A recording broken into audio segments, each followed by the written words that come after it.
রোদের ঝিকিমিকিতে হাওরের প্রান্তরে যেন মিটিমিটি হাসছে সোনালি ভুট্টার সারি। হাওরের অলওয়েদার সড়কের দুই পাশে দূর থেকে দেখলে মনে হয় রোদে শোকাতে দেয়া হয়েছে এক রাশ কাঁচা সোনা। কৃষক কৃষানীরা এখন ব্যস্ত তাদের স্বপ্নের ফসল ঘরে তুলতে। কালের স্রোতে পাল্টে গেছে হাওরের চাষিদের চাষ ব্যবস্থা। একসময় যে জমিতে ধান আর বাদাম চাষ করতেন সেখানে এখন ভুট্টা চাষ হচ্ছে। এই অঞ্চলের কৃষকরা সর্বদাই একটি ফসলের উপর নির্ভরশীল ছিলেন। বোরো আবাদ করে উৎপাদিত ধান বিক্রির অর্থ দিয়েই চলত সারা বছর। কিন্তু আগাম বন্যা ও অনুকূল পরিবেশ না থাকায় খুব একটা লাভের মুখ দেখতে পারতেন না তারা। এটা মানে একটা ব্যবসা।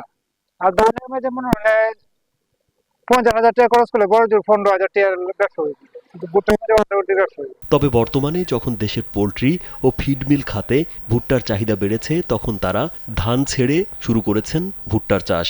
চাষিরা বলছেন ভুট্টা চাষের সবচেয়ে বড় সুবিধা উৎপাদন খরচ কম, লাভ বেশি। বন্যা খরার ভয় নেই তেমন একটা।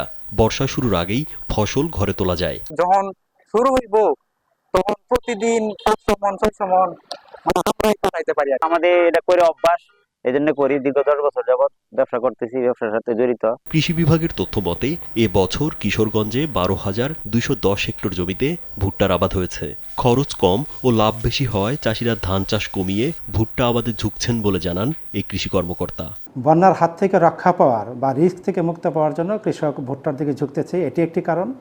আরেকটি হলো ভুট্টার যে উৎপাদন খরচ তার চেয়ে যে বেনিফিট আসে সেটি অনেক বেশি, অর্থাৎ ধান আবাদের চেয়ে ভুট্টা আবাদ করে কৃষক অধিক লাভবান হতে পারে। ভুট্টা অনেকটাই দূর করেছে রবি শস্য নিয়ে হাওরে নদী পাড়ে চাষিদের কপালে চিন্তার ভাঁজ।